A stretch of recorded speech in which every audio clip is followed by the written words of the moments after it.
this green white check, and Stewart has crashed. While everyone lifted for the caution flag, Tony Stewart ended up in the wall.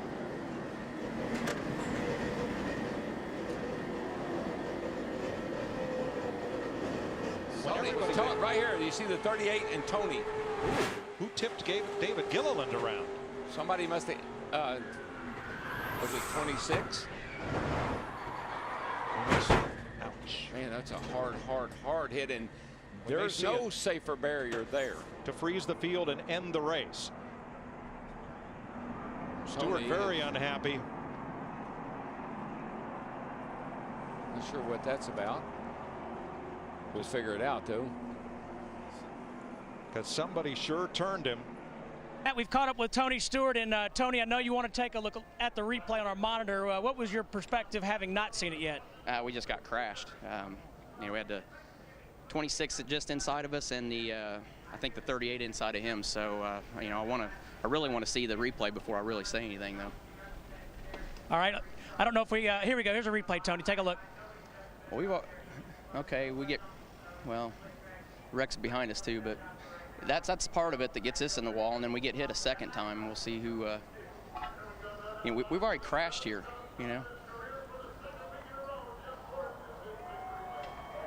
Yeah, that's the aftermath. That's already after car got up into the side of you. And then the 38 car just plows us for no reason. So I guess he's still mad for the Busch race yesterday, but no talent there, I guess.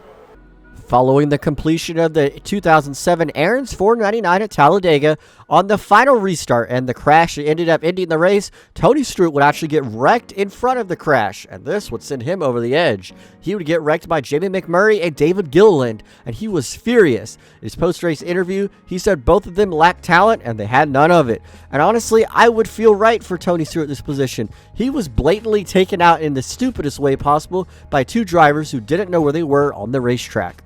Happy at all with the way it went down, and so they're going to discuss it, and maybe a little more than discussion.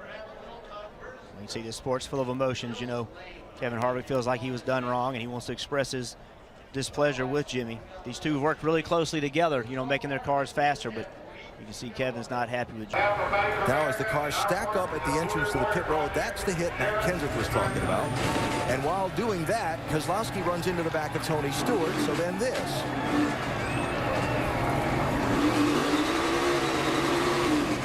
From Tony Stewart's bumper camera. And on the cool-down lap, there was that. One of the most altercation nights in NASCAR history was between Denny Hamlin, Brad Keselowski, Matt Kenseth, and Tony Stewart. So many drivers were all mad at each other, but really they were all mad at just Brad Keselowski. Brad Keselowski had gotten into Matt Kenseth on the racetrack, then he had gotten into him after the race. He tried to wreck Denny Hamlin after the race, and it just created for an entire big brawl in the NASCAR garage area.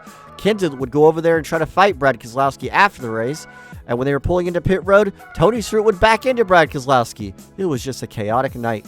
Truex has to hold the one off and the 43 off, the one back to his rear bumper as the 48 continues to try to take the lead from the 11. Oh! The 11 around! The 11 goes around, and the caution will come out. A restart.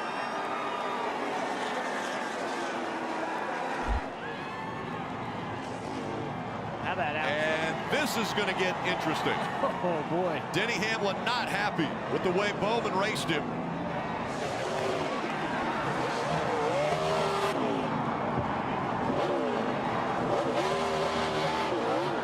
Hard, Denny. Big, hard, big picture here. Big picture.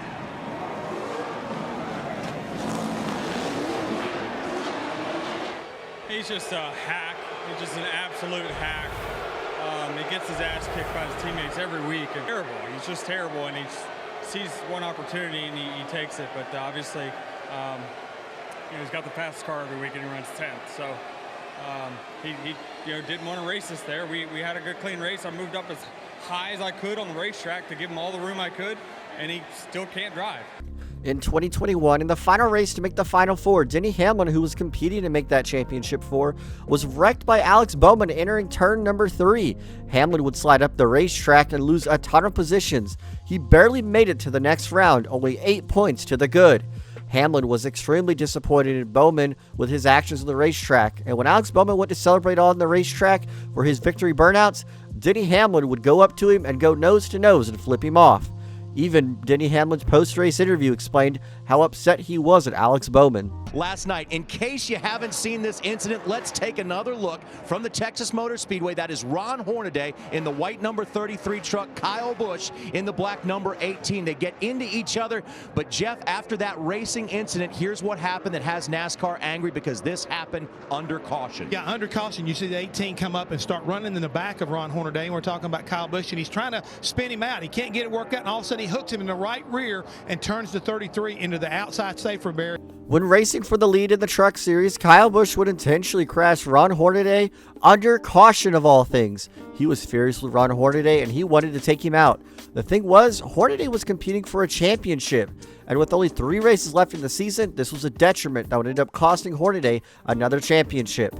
Kyle Busch was just racing for fun in the Truck Series, and this move right here got Kyle Busch suspended for 2 races, and it was on that very weekend, the Xfinity Series and the Cup Series. He says, okay, this is enough. I'm going back here and we're going to have a little talk.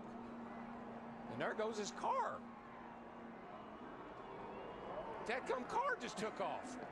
Sure, no problem. I mean, it was tight racing after the restart there, and Harvick's up on the top a little bit loose, and I had to run, and I gave him room, and he kind of came off the wall. That's a bad angle, obviously, but you know, and then he lifted early to let me go into turn 3. I thought it was all good, and then he drives in the back of me there. So made my car loose all the way through the exit and just made a run for those 2 guys to get back on my inside, and then obviously Clint wrecked bouncing off of Harvick, and it was just uncalled for, you know, just unacceptable racing. And you know, it's in the last couple laps, but I gave him room off of 2. I didn't get the room, so just real unfortunate. I mean, I hated it. We tore up a few good cars there, and our double mint Camry was so good today that we should have ran up front, should have finished up front, but we kind of got marred back in traffic there and tried to fight our way back forward. So it was a really good, clean night. I probably passed the most cars tonight, but there was one I couldn't pass. And things happen. Things happen, that's it? That's it. What do you do? Good racing, I guess. What you guys talk about? What got discussed in the truck? Not much. Oh, come on, Kevin. What got talked about? Anything really to tell you other than not much. Is it settled between the 2 of you? You saw the end. And here's what Kyle was referring to earlier, and that's the Childress team and Kyle Busch. I believe they've had some trouble in the past. A little familiar, but you see, you know, Kevin runs him all the way down. Kevin's trying to protect that position. Kyle's trying to take it. But as we saw, Kevin ended up back in front of him. This list, let's go 2 for 1. He gets Kevin Harvick as well. Harvick pulling out there behind Kyle. Is that to suck up and get a little draft down this long straightaway? I think that's more head games right now than it is anything to do with the draft. I mean, yes, you do that, but because of who's in the 18 car, I think all Harvick is doing right now is trying to mess with Kyle's head. Let's get the story on the 29, Marty. Well, that debris caution we just had a moment ago, well, Kevin Harvick's the guy who found that debris with the front of his race car. There's a small hole in the front. They pitted under that last caution on lap 10, made several changes to the car because the car is extremely loose, but they are going to fix that hole under the competition caution in 4 laps. They didn't notice it until they did come down pit road, though. Jeff Burton helping his teammate, giving him a shove into the corner. This is all head games going on right here, exactly. The 18 and the 29. You heard us talk about give and take. That was all take from Kevin Harvick. He did not allow most of the time. And look, he's going to drive right over to his door, get that little bit of side draft, swing back out to the outside, and get. Here's the first strip into the newly designed chicane. The 88 Alex Bowman gets turned around. Gets into the left rear quarter panel of the 43 car, Bubba Wallace. Doing good, we don't see any damage. Dump down there on pit road fixing this up. Hopefully we won't see him for a while. That little in front of me doesn't put his finger away, we're going to get one. Just be smart here, set him up just like you've been doing everybody else. You only flipped me off so many times a lap for not doing anything. The battle in the 43 for a few laps, and Bowman just cleaned him out. Just wrecked us. Wow. Fix this race car and we'll handle this today. Yeah, that was a dumbass move on his part. Dustin, you need to go tell Freddie what that was about. The response I got was, don't worry about the effing playoff, and he was mad because we ran him over to the backstretch chicane on the start of the race. Freddie's got to realize Bubba has enough trouble getting around this place with both hands on the wheel. He doesn't need to be doing it one-handed, you know what I mean? Got to stand up for myself at some point, right? Probably wouldn't have got wrecked if he had his finger back in the car. Alex Bowman and Bubba had a conversation after the race. Oh, not only communication, but Bubba throwing water. In the cut race in 2019 at Charlotte Motor Speedway to eliminate drivers from the playoffs, Alex Bowman, who was a driver who was on that cut line trying to make his way into the next round of the playoffs, was racing hard with Bubba Wallace.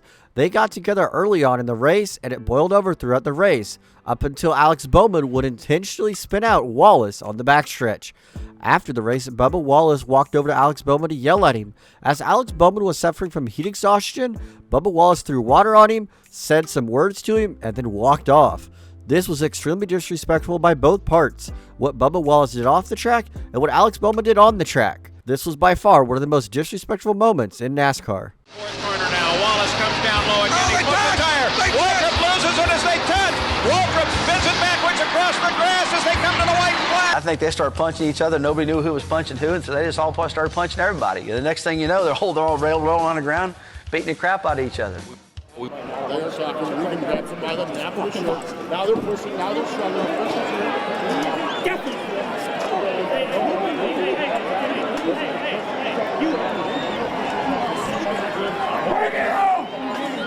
out of here. Calm down. It's all right. You got a pile of people right here. Apparently came over. No punches were thrown. These are two drivers you rarely ever see get egregious and mad at each other or with other drivers. Regan Smith and Ty Dillon are usually calm, cool, and collected drivers. But in 2015 at Watkins Glen, it was a tipping point. Regan Smith was going to win this race. It was at his home track. But unfortunately for him, Ty Dillon took him out and ripped away his shot at winning. And after the race, he went down to Ty Dillon's pit and he wanted to tell him how mad he was. Then the fight broke out. Wallace in 38. Squeezed up into the wall. And Mike obviously had no idea he was on the outside of it.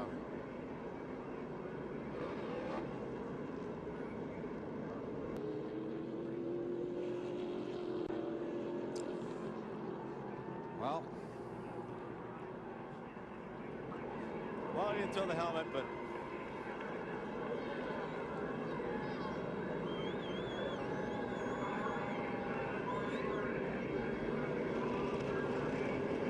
riding so far, they went flat. He had at least a couple of flat tires. See, not much damage from the contact. But by the time Newman got to pit road, he had torn up quite a bit of stuff, and hopefully he'll be okay once they get the tires on it. Give someone an inch, man. No, I gave you a whole racetrack. The racetrack's 80 feet wide, and you can't even pass them. Dude, I was on the bottom, and you door jammed the shit out of me. There's 6 lanes up I was top. 6 lanes up, and I steered up and tried to miss you because you couldn't control your damn race car. Because I was sideways, because you're on my Learn how to drive. All right, I'll dare jam you every fucking time I get around you. Then. Don't touch me. Dude, don't touch me. Don't touch me. Well, no, me, all right? Touch me first. I'm right. not there. Joey, take a walk. Come on. Cool it, buddy. Come on. I'm good. I'm just trying to teach you a little kid how to drive. Joey Logano has always been an overly aggressive driver. Even in his younger days, he was wrecking drivers like Brad Keselowski, Kyle Busch, Ryan Newman, and Kevin Harvick. And at Michigan in 2010, he had spun Ryan Newman out. And Ryan Newman, rightfully so, was extremely upset, explaining to Logano, "I gave you room, and you raced me hard and just wrecked me." Joey tried to defend it, but it didn't seem like he was getting his point across to Ryan Newman. Yeah, he's got a run right here, and he's up there. That's not as bad as I thought when I first saw that. Yeah, I knew he wasn't going to be happy with his teammate, so that's what created this whole mess.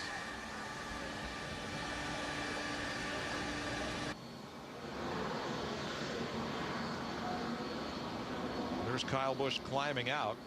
That's actually the 11 hauler he's walking up into. Kyle. Somebody better keep me away from Denny Hamlin after this race. I had this race won. It was won. I know, bud. We're saying the same thing, bud. That's, oh boy. I don't know if that's Jeff Burton and Kyle Busch. Harsh words. And all in one direction. Whoa, you don't see Jeff Burton get mad like that very often.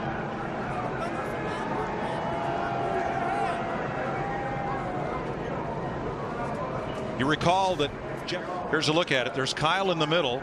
Right here, I think you'll see a little contact, and this is what cuts Burton's tire down. But you gotta also see that the 33 was underneath of Kyle's. I can't really, you know, that's just close racing on a restart. Here's a look from the helicopter. Right there is where the tire got cut. But I'm going to tell you what, Daryl, that's a... It's really surprising to see Jeff Burton this upset with somebody after the race. Jeff Burton rarely got into any confrontations with anybody in his entire NASCAR career, so it's so shocking to see him this upset after one of the longest races of the season, the Coca-Cola 600. But he was furious at Kyle Busch because of the way Kyle Busch raced around him. He put Jeff Burton in vulnerable positions on the racetrack that almost wrecked him, and Burton was having none of it after the race. Straight away. Man, that was tight off turn 2. He's got him. I believe he's got him this time. Oh, he turned him. No. Oh, he turned him. No. No. Now here comes Clint Boyer to take the yellow flag. Oh, no. And wild thing, Kyle Busch coming down the backstretch to turn 3. I think you'll just see him. He just gets in there a little too hard, and of course Junior's not cutting him any slack. He's keeping him pinned down, but can't run over the man. That was just unfortunate. Was that a fair racing move, or does Kyle Busch need some extra security leaving Richmond tonight? Whether it's fair or not, he's going to need some security from all of us. But I haven't seen the replay. Tony Jr. said he looked like Kyle got loose underneath me, and that happens. I was I wasn't good on the bottom, so I moved up to the top to run as good as I could up there, and he'd been running the bottom, so I figured we'd race it out. And he got a great run around 1 and 2 and nearly caught by me, but he gave me room on the outside off of 2, so I wouldn't say that was intentional going into 3, because if he wanted